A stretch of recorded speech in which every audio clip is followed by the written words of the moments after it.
Estamos viendo las características de la fe o bueno, de qué se compone, qué provoca, cuál es el fin.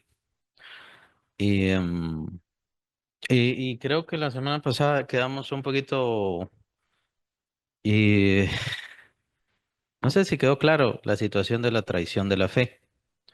Y les digo porque a mí me desconcierta bastante cómo es posible que cuando tenemos pecado o cuando, a pesar de que somos pecadores, pues aún así se mantiene la fe, ¿verdad? Entonces, son fenómenos un poquito extraños, pero por eso quisiera que ahondáramos un poquito más ahora, que tenemos más tiempo, en esto. ¿Por qué mi pecado directamente no destruye mi fe? Sería la pregunta. Claro, llega el momento donde el pecado se convierte en traición de la fe. ¿En qué momento? ¿Verdad? Y así. Lo que quisiera es dejar esto lo más claro posible, porque pues entonces viene la situación de la pérdida de la salvación. ¿Se puede perder la salvación? Pues en sí, ¿a qué se refiere? Esa es una pregunta que a mí no me agrada porque no tiene formalmente lógica. ¿Qué es la salvación? La salvación no es un ticket de tren, no es un pase de cine o alguna cosa así. ¿La salvación qué es? No irse al infierno. Eso es la salvación. No irse al infierno, llegar al cielo, llegar ante la presencia de Dios. Eso es la salvación. Ahora, ¿qué define esa salvación? ¿O qué nos permite entrar? Tenemos el caso de la fe. La fe es la que nos hace llegar ante la presencia de Dios.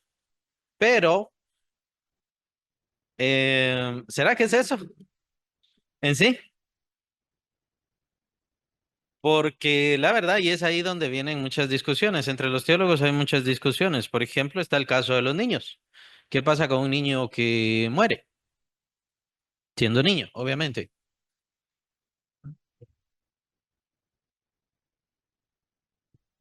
Pero mejor hagamos la primera pregunta, porque ahí ya está más complicado. O sea, estamos ahondando más y no hemos pasado la primera pregunta. ¿Qué pasa con un niño? Hay muchos teólogos y es una gran discusión al respecto. ¿Qué pasa entonces con un niño? Ah, bueno, sí, pero es que el niño se salva, pero no tenía fe. ¿Por qué sabemos que no tiene fe un niño? O sea, formalmente fe, no ha reconocido sus pecados, no se ha arrepentido de sus pecados, no ha entregado su vida a Cristo. Y, o sea, no ha hecho todo el proceso que nosotros sí hicimos para obtener esa fe o porque obtuvimos esa fe, entonces encontramos esta salvación. Un niño. Entonces, ¿cuál es la clave? De verdad, para la salvación. Les digo porque hay muchos teólogos que con esta respuesta, ellos dicen, y teólogos reconocidos, teólogos importantes, dicen, entonces hay otros medios de salvación. Entonces hay gente que se puede salvar solo por ser pequeña, o sea, por ser niños. Entonces hay otras formas de salvación. Entonces deberíamos dejar de decir que la salvación viene por la fe, porque hay otros medios de salvación. Eso dicen otros, dicen los teólogos. Entonces, ¿ha heredado el pecado? ¿Ha heredado el pecado un niño? Lo ha heredado. Entonces, ¿por qué los niños se salvan? Es lo que creemos, es lo que creemos. De hecho, estas personas se adhieren a un grupo, son los calvinistas. El grupo calvinista piensa que si un niño afuera de un hogar cristiano se muere, o sea, fallece, entonces se va al infierno. Es lo que ellos creen. En cambio, un niño nacido en un hogar de creyentes, ese sí se salva, porque murió niño, pero pertenecía a un hogar de creyentes. Es una postura importante, sí, también. No rechazar al Señor Jesucristo es muy, muy valioso, igual lo que dijo Sofía, ¿verdad? No tienen uso de razón propiamente o no tienen maldad, todavía no se ha desarrollado. Capítulo 8 de Génesis dice Dios, el deseo del corazón del hombre desde su juventud, es siempre inclinarse hacia lo malo. Ahí podría empezar la situación, la respuesta de la edad. ¿A qué edad? entonces ya una persona es responsable. Pero todavía no vamos a entrar a eso. Entonces, estamos en la situación de un niño. ¿Nos quedamos con esas respuestas o hay una mayor? Ahora, el fenómeno de la maldad humana es bastante interesante estudiarlo, ¿no? Eh, mm, el ser humano, todos somos capaces de hacer cosas muy malas y al mismo tiempo, la misma persona, cosas muy buenas. Entonces, viene el asunto del equilibrio, ¿no? Como una balanza. Entonces, hago cosas buenas para balancear las cosas malas. Incluso hay muchos cristianos, lastimosamente, que viven de esa manera, engañándose a sí mismos y pensando que engañan a Dios. Pero es precisamente por ese fenómeno del ser humano, cómo el ser humano puede hacer cosas tan espantosas. Por ejemplo, cómo puede ser un asesino, hacer cosas asquerosas y al mismo tiempo ser un padre de familia, porque muchos asesinos eran padres de familia. Y exactamente, en cuanto a su familia, no meten nada, no hacen nada y toda esa maldad no la llevan a ellos, sino se la llevan a otras personas. ¿Cómo es posible? Es un fenómeno, obviamente no bueno, no es agradable, pero es interesante considerar esto. Y entonces, si nos metemos al asunto de que si hace, si no hace, es un poquito difícil, es bastante cansado. La mejor forma y lo que define, y creo yo que es lo que ya consolida todas las cosas, el asunto de si la salvación se pierde, si la salvación hay que ganarla y todo ese asunto.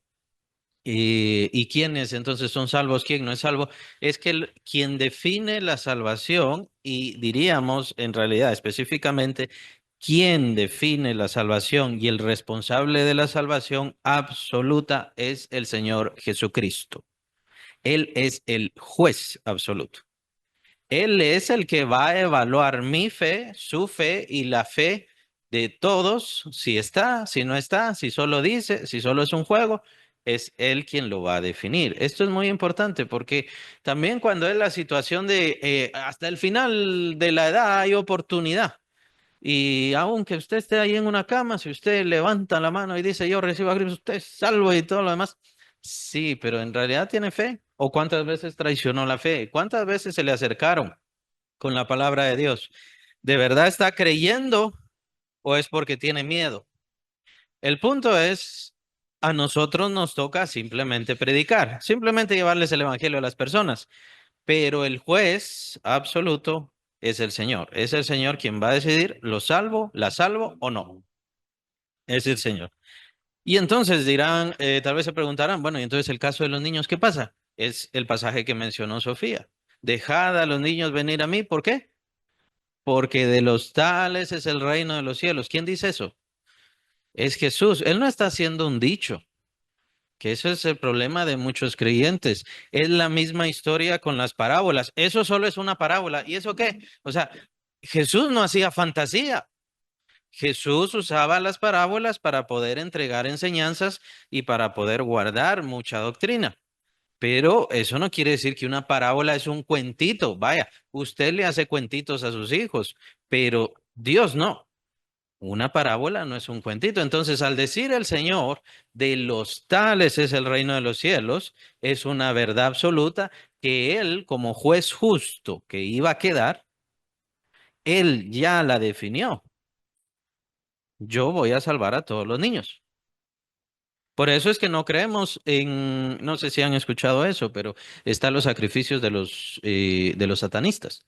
Los satanistas sacrifican hasta sus propios hijos y los sacrifican de tal forma que se los quieren ofrendar al diablo, dicen ellos, para que también se vayan al infierno. Entonces, ellos no quieren salvarlos para Dios o algo así, sino que de una vez hacen su asunto, su rito, su tontería, porque es eso nada más, y entonces se lo entregan al diablo y el diablo se lleva a los niños al infierno.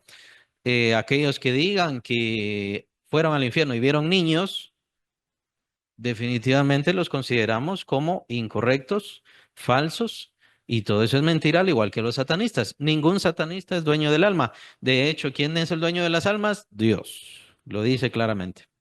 Mías son todas las almas, tanto la del Padre así como la del Hijo, mías son todas las almas. Y cada quien morirá por su pecado. Entonces, em, Entendemos que cuando, o lo que mencionaban ustedes, no tiene uso de razón, todavía no tiene el conocimiento del pecado, todavía no se ha desarrollado su pecado en su corazón, em, entonces el Señor le juzga de esta manera con esa promesa que dio a los niños, de los tales es el reino de los cielos. Lo mismo podemos aplicar con ciertas condiciones y con ciertos impedimentos en algunas personas que son físicas, pero no son del alma. Es la misma historia. Si no pueden decidir, entonces ¿qué? ¿El Señor tiene otras formas de salvar? No, no tiene otras formas de salvar. Es que quien define la salvación es Él. Y solamente hay una salvación, la de Él. Y solamente hay un juez, Cristo Jesús. Solamente Él decide. A nosotros, nuevamente digo, lo único que nos corresponde es predicar. No les estoy diciendo a una persona moribunda no le prediquen, predíquenle. El Señor va a decidir. El Señor va a juzgar si tiene fe, si no tiene. Es que levantó la mano. Mm, yo no sé, yo no miro el corazón. Ustedes tampoco, nadie mira el corazón de las personas. Es por eso que seguimos hablando, hablando, hablando, hablando, y aún así las personas siguen eligiendo lo malo. Entonces, ¿pero qué pasa? ¿Cuál es el fenómeno? El fenómeno es la traición de la fe o el negar la fe. ¿Cómo llega una persona a negar la fe y cómo nosotros, que sí somos pecadores, que así, que sí hacemos cosas malas, aún así no negamos la fe y no cometemos la traición de la fe? No quiero decir que nuestros pecados no lastimen nuestra fe, por eso es que está ahí la ayuda del Espíritu Santo. Pero por eso quería que ahondáramos un poquito más antes de seguir en los ejemplos. Y hablar un poquito más del apoyo de la fe, eso no lo vimos tanto la semana pasada. ¿Qué pasa con una persona, con un cristiano, cuando peca? Pues por eso precisamente es que estamos haciendo este ejercicio. ¿Por qué? Porque unos se van y otros no. ¿Por qué? Eh, sabemos que tiene que ver que traiciona su fe o ha negado la fe. Aquella persona que peca y se aparta de una vez, buenos días, es porque ha negado su fe, pero lo que quiero es que entendamos cuál es el proceso. ¿Y cuál es el proceso para, siendo imperfectos nosotros y siendo pecadores, bueno, no caigamos en traición de la fe o en negación de la fe? Si pecamos, no caigamos en traición de la fe. ¿O por qué no caemos en traición de la fe? ¿Qué es lo que nos juzga mucha gente, no? ¿Por qué esa persona, si está en la iglesia, se cree tanto y no sé qué y no sé cuánto y sigue haciendo lo malo? Sí, seguimos haciendo lo malo. Tampoco igual, porque no me voy a comparar a los de afuera, ni a ninguno de ustedes, pero seguimos haciendo lo malo. El punto es por qué. ¿Cuál es el proceso? Hay una relación muy importante. Entonces, ¿qué pasa con el pecado? Si hay una relación. Lo de la relación es muy importante, por eso quería ponerlo del vehículo del amor, es muy importante. Acuérdense que amor no es lo mismo que fe, fe no es lo mismo que amor, pero es un vehículo y se necesitan ambos bastante. Ahora, para entender mucho de la fe, la mejor forma es entenderlo a través del amor. ¿Qué pasa cuando el cristiano peca? Hay separación, dijeron, pero ¿qué tipo de separación? Sí, pero acuérdense que tenemos que ver los tiempos de las personas. Aquí no podemos comparar específicamente a Adán porque ellos cayeron de una vez. Entonces no tenían al Espíritu Santo, no había nuevo nacimiento en ellos. Ahora nosotros como cristianos tenemos todas estas ayudas. Entonces, aunque podemos tomar ciertas cosas, tenemos que vigilar que no sea algo contra lo espiritual, por ejemplo. ¿Qué es lo que pasa? Digamos, con el rey David cuando pecó, literalmente su sentencia era de muerte. No solo, no solo por lo que hizo y la ofensa que cometió, sino por el delito. Él asesinó, él fue responsable de asesinato. Entonces su sentencia era de muerte. Pero ¿qué pasa en cuanto al espíritu? Él no tenía espíritu, el espíritu estaba en la misma condición nuestra antes del Señor Jesucristo. En aquel entonces no había nuevo nacimiento. Entonces, esa relación no la podemos comparar, ese tipo de cosas. Sí podemos comparar. el arrepentimiento, la conversión, que es precisamente lo que estamos viendo acá. Sí podemos comparar eso. ¿Se recuerdan qué fue necesario para que David fuera confrontado con su pecado? ¿Qué fue necesario? ¿Quién? ¿Qué profeta? Natán fue enviado por Dios. Pero su corazón, ¿verdad? O sea, entendamos que su corazón, en su corazón él no tenía, aunque él tenía mucha inspiración de Dios, muchísima, pero no tenía esto del nuevo nacimiento que ahora tenemos nosotros. Ahora tenemos mucho más. Tenemos la ayuda del Espíritu Santo y el Espíritu Santo. Por eso, vamos a paso a paso. Vamos paso a paso. El creyente peca, ¿qué es lo primero que le sucede? Le llamamos así, ¿cómo le llaman? Es que dijeron separación, entonces me llamó la atención lo de separación, porque es importante darnos cuenta si en realidad sucede una separación. Es igual que caerse de la gracia. Hay muchos cristianos, tal vez no entre los fundamentalistas, pero hay muchos cristianos que dicen, ando caído de la gracia. Caído de la gracia no es un término de creyentes. Caerse de la gracia significa que usted se volvió apóstata y ya estuvo, olvídese. Vaya a divertirse al mundo porque ya no puede regresar más a la fe. Eso es de una vez traicionar la fe, negar la fe. Eso es otra cosa. Término caer de la gracia, no lo hacemos cuando nosotros pecamos. Eso no está bien, porque nosotros no podemos caernos de la gracia. Lo que mencionaba Sofía, un hijo puede hacer algo malo, el padre puede estar enojado, pero nunca deja de ser hijo. Algo nos puede separar del amor de Dios. ¿Por qué creen que está eso en Romanos 8? No existe ninguna cosa que nos pueda separar del amor de Dios. Entonces, vaya, entonces dicen hay separación, pero ¿qué tipo de separación podría haber? La relación está lastimada. O sea, con el ejemplo de Sofía, el padre está enojado, el padre está molesto, yo me siento mal, yo no es que me aleje de Dios, no es que me vaya de Dios, no es que me aparte de Dios, sino que me siento indigno. ¿Se recuerdan el hijo pródigo? Él se sentía indigno. Ajá, y así podemos ir viendo diferentes cosas. Y estas cosas pueden dar trauma y diferentes cosas así, pero no vamos a entrar a eso. O sea, la relación está lastimada en el cristiano. ¿Existe una provisión por parte de Dios para que esto se componga? Está bien. ¿Qué más? El Señor Jesús, ya sabemos, el pecado fue cancelado. Vaya, el pecado fue cancelado, pero ahí viene, primer capítulo de Primera de Juan. ¿Qué es lo que hay que hacer? Todos somos pecadores. El que diga que no es pecador, hacia Dios mentiroso. Pero, ¿qué pasa? Ajá, ¿algo más? Sí, pero ¿qué más? ¿Qué tenemos que hacer? Arrepentirnos, confesar el pecado, ¿ya? ¿Qué es el arrepentimiento?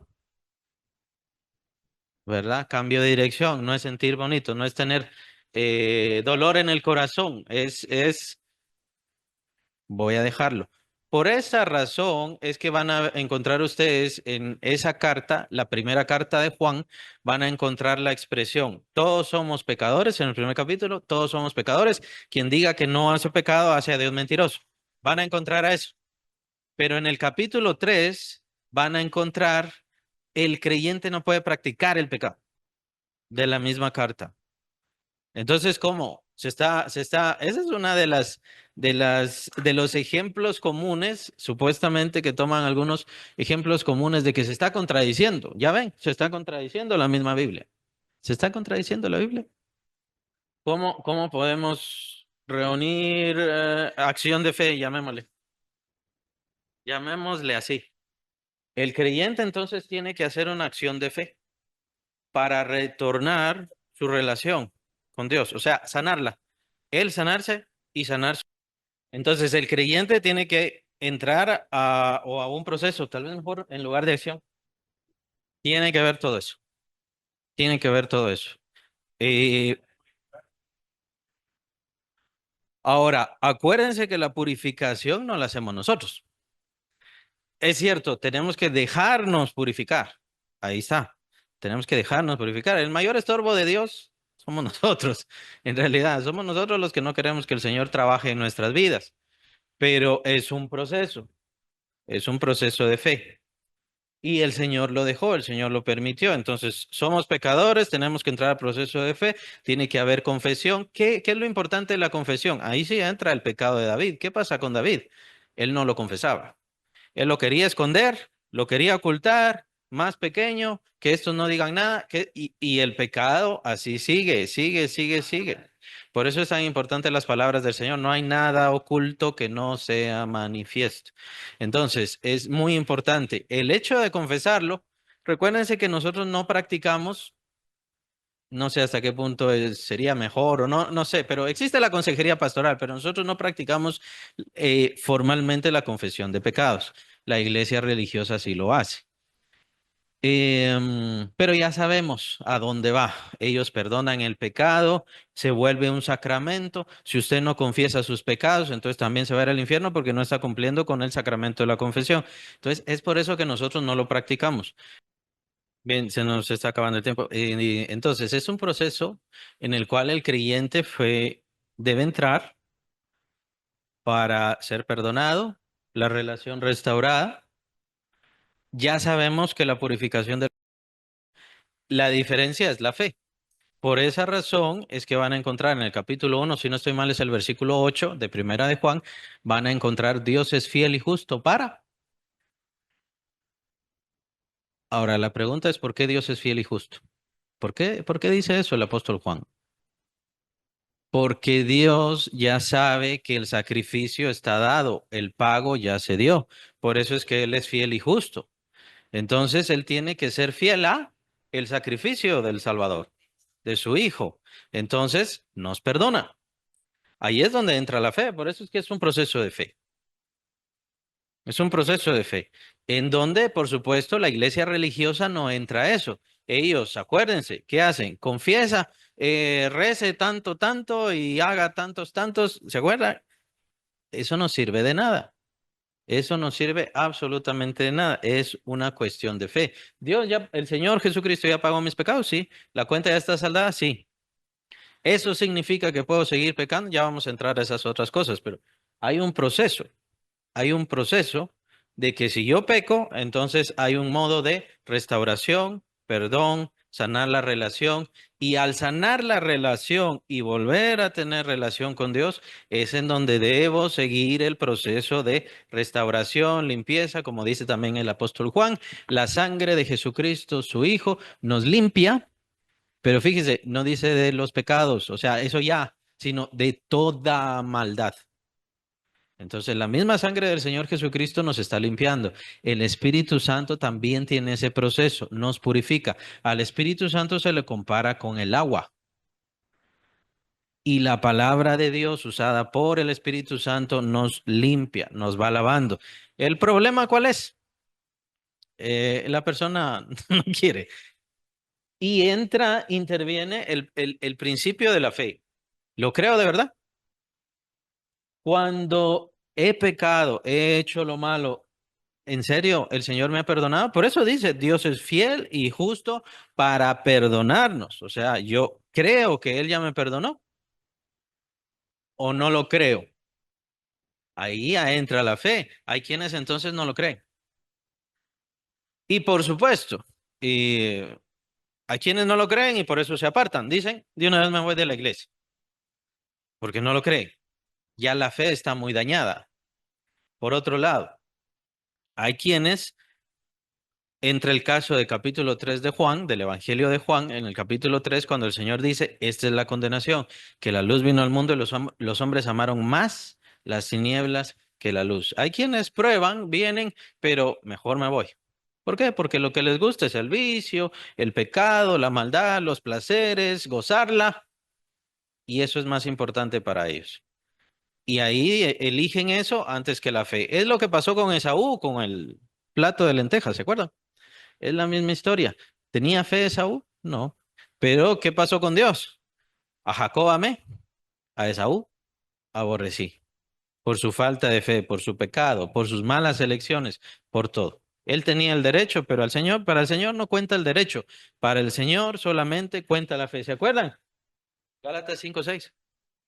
Ni la circuncisión vale, ni la incircuncisión, sino la fe que obra por el amor. Ahora, Cuando dice el apóstol capítulo 3, entonces en primera de Juan, ahí sí estamos en la carta de Juan, cuando dice, el creyente no puede practicar el pecado, dice, ¿por qué? Y el por qué es porque la semilla de Dios, habla de la simiente, o sea, la semilla de Dios está en él y eso no le deja pecar. Entonces ahí entra el Espíritu Santo. No, es otro, entonces es otro versículo donde dice, el creyente no practica el pecado. No puede practicar el pecado. ¿Cuál es la diferencia? ¿Cuál es la diferencia entonces entre un pasaje y el otro? En primer lugar, la práctica. Dice practicar. ¿Qué es practicar? Constantemente. ¿Qué pasa entonces cuando el creyente peca? Primero el espíritu. No se puede perder la relación con Dios. O sea, se puede lastimar la relación, pero no se puede perder la salvación. O se tiene digamos, se tiene relación con Dios, puede darse un alejamiento, pero en realidad es falta de fe. La fe está lastimada. Yo quiero esconderme. Fíjense que es un asunto también, ahí interviene el asunto de la vergüenza. Ahí interviene el asunto de la vergüenza. Casi no hemos estudiado el asunto de la vergüenza, pero la vergüenza viene a consecuencia del pecado. Es muy interesante. Y la vergüenza sí la vimos en el tiempo de Adán y Eva, ¿se acuerdan? Ellos lo que tuvieron fue vergüenza. Formalmente ellos no quisieron alejarse de Dios, por así decirlo, pero ellos tenían ¿qué? Vergüenza. Y tiene que ver también con el capítulo 3 de Juan. Es muy importante lo que dice ahí el Señor Jesucristo. El Señor Jesucristo dice que el pecador no viene a la luz. ¿Por qué? Porque no quiere que se muestren sus obras del Evangelio. Ese es del Evangelio. Esas son palabras del Señor Jesucristo. Entonces, ¿qué pasa? Un creyente, todos nosotros pecamos. Viene el Espíritu Santo a redarguirnos. Nos damos cuenta que la relación está lastimada. Entonces viene el proceso de la restauración, llamémosle, o el proceso del perdón, como quieran llamarle. Entonces, confesamos nuestros pecados, nos arrepentimos, Señor, perdóname. El Señor entonces es fiel y justo para perdonar nuestros pecados y yo regreso a mi fe, a mi seguridad. ¿Mi seguridad de qué? Mi seguridad de que estoy en paz con Dios. No hay una fricción, porque también tenemos que tener cuidado con eso. Dios no está enojado con nosotros, Dios no se enoja con sus hijos, sino que cómo estaríamos todos. Pero Dios no se enoja, Dios no se mantiene enojado, ni lo mantenemos contentándolo con buenas acciones.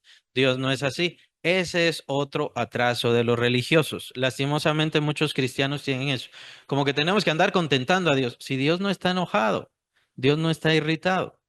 Es cierto que se necesita la santidad y un ambiente de pureza, por así decirlo, del alma, para que Dios habite adentro de mí. Pero eso lo hago por medio de la palabra de Dios, por medio de buscarle, por medio de servirle. No es por hacer buenas obras o por mantenerme esposado en algún lugar, así yo no toco, no pruebo y no voy a hacer lo malo. Me tengo que llenar de Dios. Eso es el punto. Eso es lo importante, me tengo que llenar de Dios. Y para eso la relación tiene que estar bien restaurada y el Espíritu Santo entonces ya está obrando, haciendo lo bueno en mí. ¿Qué pasa cuando yo peco? El Espíritu Santo lo único que va a decirme, pecaste, estás haciendo lo malo, esto es incorrecto. El Espíritu Santo no va a darme milagros. Ponete a hacer milagros allá si yo estoy haciendo lo malo.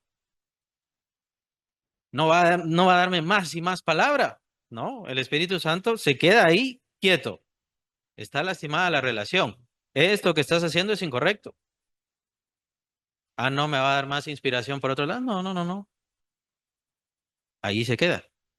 Hasta que yo me arrepienta, hasta que yo me sienta mal, hasta que quiera regresar a Dios, hasta que quiera ser transformado y entonces regrese otra vez a una relación de amor, de cercanía con Dios y entonces el Espíritu Santo continúa el proceso de transformación. Capítulo 31 de Jeremías, el Señor dice, y es una profecía muy importante, que Dios va a escribir sus leyes en nuestro corazón.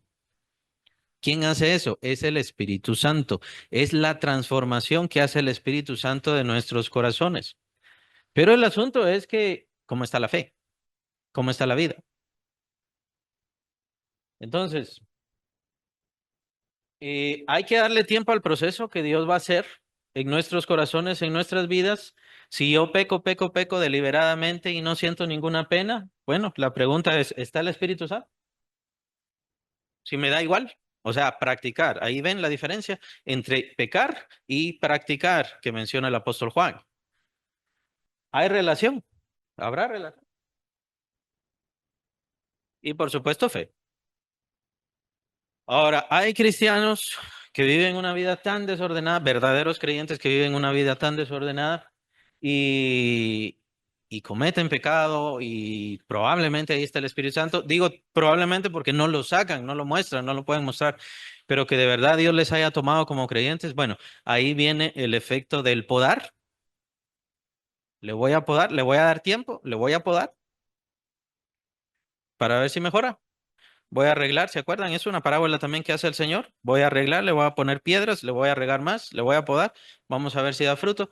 Si no da fruto, entonces a cortar. De una vez viene la cuestión del juicio. Eso es para los creyentes. Lo menciona el apóstol Pablo en el capítulo 10 de Primera de Juan, hablando de la cena del Señor, de tomar la cena del Señor indignamente. Y por supuesto el clásico capítulo 12 de Hebreos. Ahí lo van a encontrar. La disciplina del Señor. Eh, entonces, ¿qué pasa? Por esa razón es que aunque nosotros tenemos muchos errores, por esa razón es que aunque nosotros cometemos pecados, no negamos y no traicionamos la fe, porque hay procesos de fe y procesos dados por Dios para tratar ese mal adentro de nosotros, que nosotros tenemos que seguir igual por fe, para que se restablezca la relación, para que nosotros vayamos mejorando y por supuesto para que el Espíritu Santo darle el tiempo que vaya sanando nuestra alma, sanando nuestros corazones, sanando nuestros pensamientos, porque muchas veces los males que nosotros cometemos son cosas que vivimos. Entonces el Espíritu Santo tiene que ir sanando todo eso. Yo no le digo cómo, yo no sé cómo, por eso les mencioné el capítulo 31 de Jeremías. Yo voy a escribir mis leyes. ¿Ah? 31, sí, donde está la parte del nuevo pacto. Creo que es 31, si no revise esos versículos, exactamente. 31, 32, más o menos esos versículos, la parte del nuevo pacto. Lo menciona el apóstol Pablo, por cierto, en el capítulo 3 de Segunda de Juan, hablando del proceso del creyente, de cómo vemos la gloria de Dios y vamos siendo transformados en la misma imagen, sobre lo cual tampoco hay fe en muchos creyentes. El cristianismo para muchos creyentes, lastimosamente, es solo venir, sentarse y bueno, ir. La fe del creyente tendría que ser que soy discípulo de Cristo y Dios me está convirtiendo, haciéndome y perfeccionándome Él a ser un genuino discípulo de Cristo, o sea, parecerme al Señor Jesucristo. Ese es el proceso por el cual los creyentes todos estamos acá. Y esa debería ser nuestra fe. Esa debería ser nuestra seguridad. ¿Hasta dónde va a llegar? ¿Hasta cómo? Eso es irrelevante. Eso no le toca a usted. Si ya soy, si ya llegué, si estoy en la meta, si todavía me hace falta, eso no le importa, no le preocupa.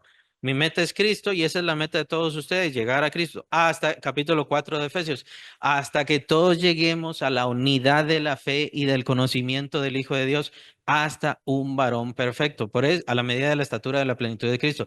Esta es la razón por la cual Dios ha dado los dones, los ministerios, ha dejado la iglesia. Ese es el fin de todo lo que estamos haciendo, de que los creyentes lleguen a parecerse lo más posible a Cristo Jesús. Capítulo 3 de Segunda de Corintios dice que le podemos ver. Esto es gracias al Espíritu Santo.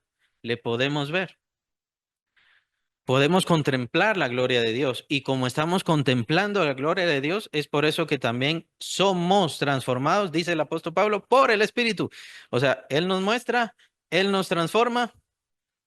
¿Qué tiene que poner el creyente? La fe, nada más, la fe. En una situación de pecado hay fe también para eso. ¿Qué quiero decir? Hay un proceso de fe.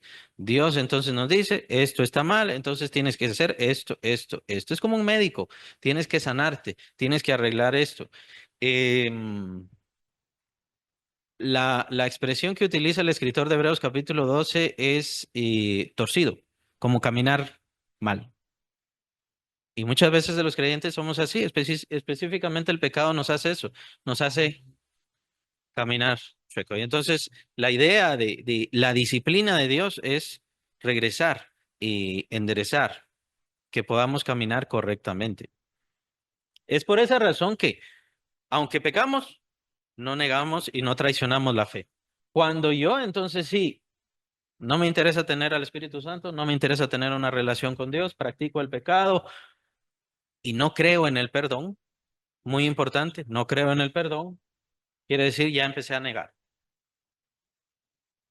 Viene el proceso de la traición y todo lo demás, ¿verdad? Por eso, de hecho, yo tengo mucho cuidado con respecto a la fe.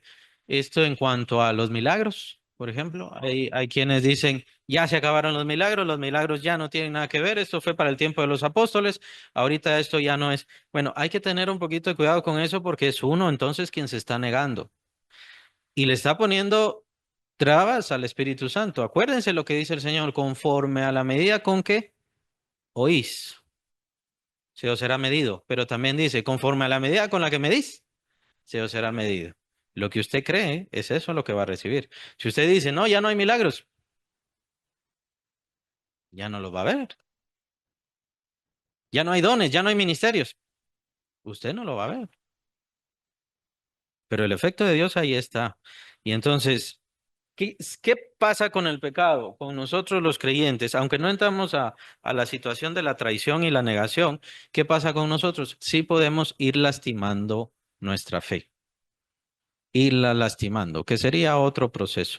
No es directamente negar, no es directamente traicionar, pero sí es lastimarla. Ahora, la religión también lastima mucho la fe, la religión. La pereza, el decaimiento, el cansancio, el desinterés. ¿Qué quiere Dios conmigo, digamos, como creyente? Lo que quiere es que le sirva.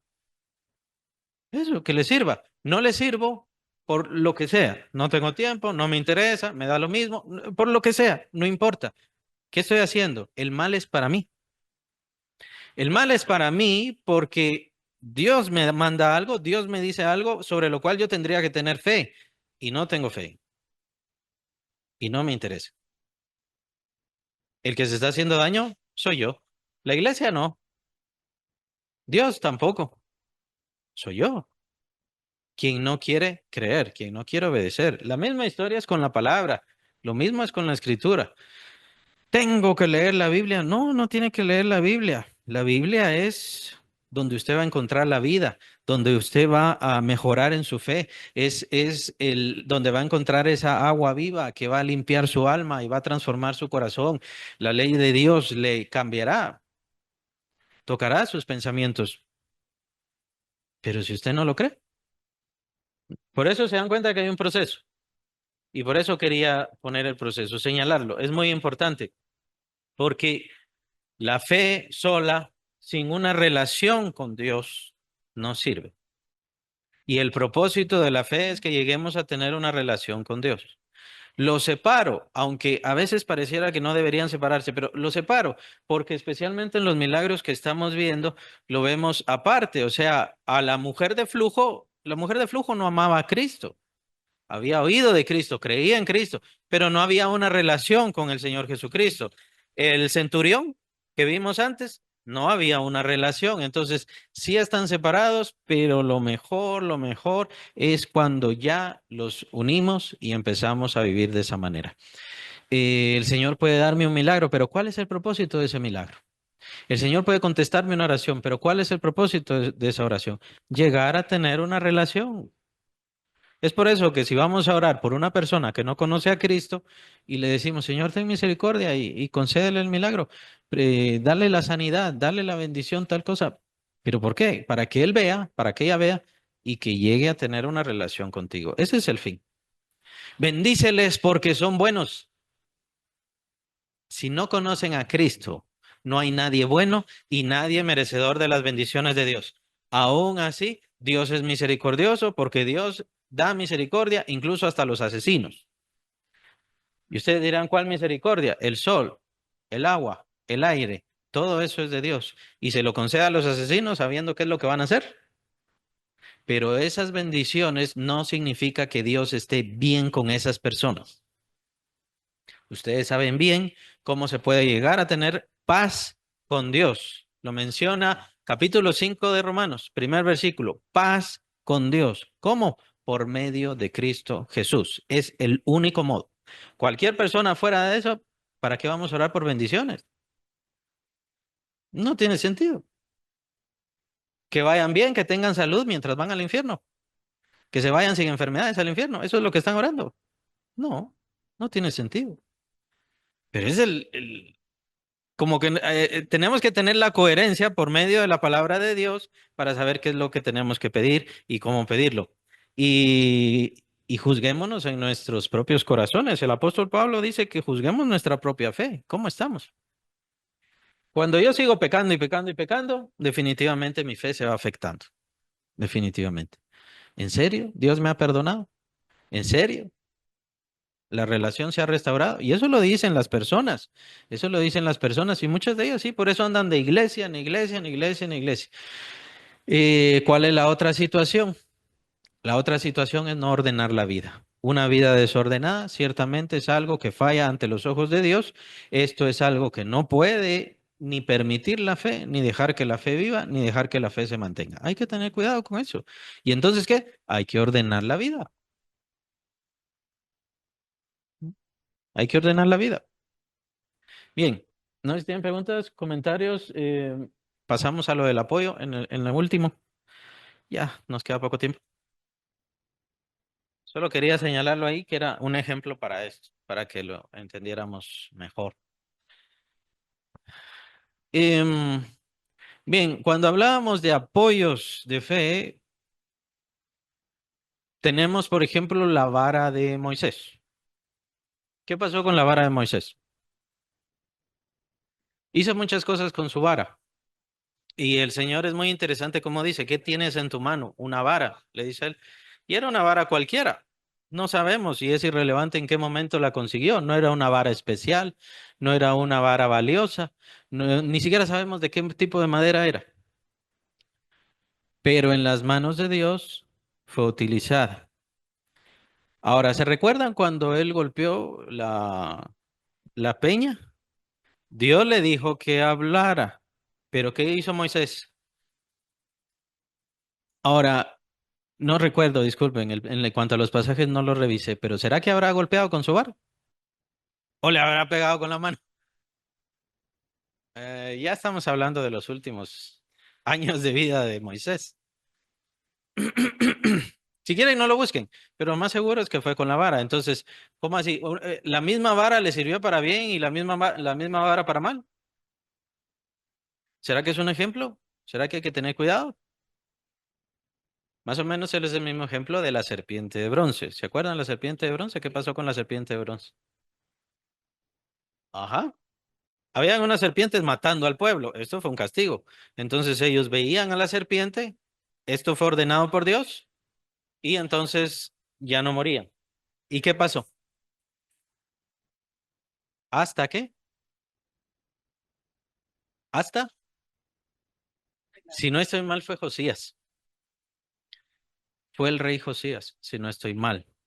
O fue un rey bien posterior. Estamos hablando desde el tiempo de Moisés. En el desierto, ahí pusieron la serpiente de bronce.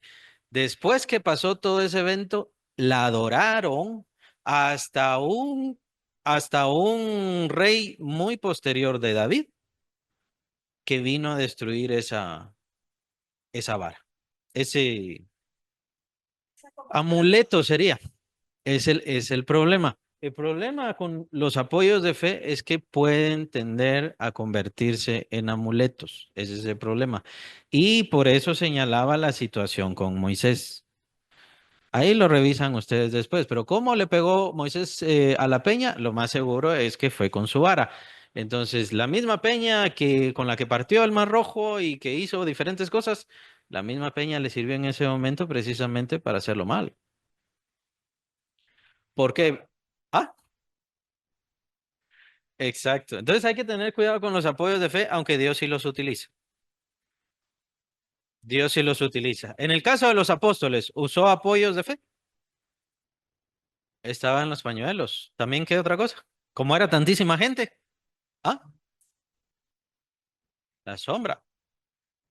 ¿Ya? Pero se dan cuenta que aún hasta nuestros días hay quienes venden pañuelos bendecidos. Se han escuchado.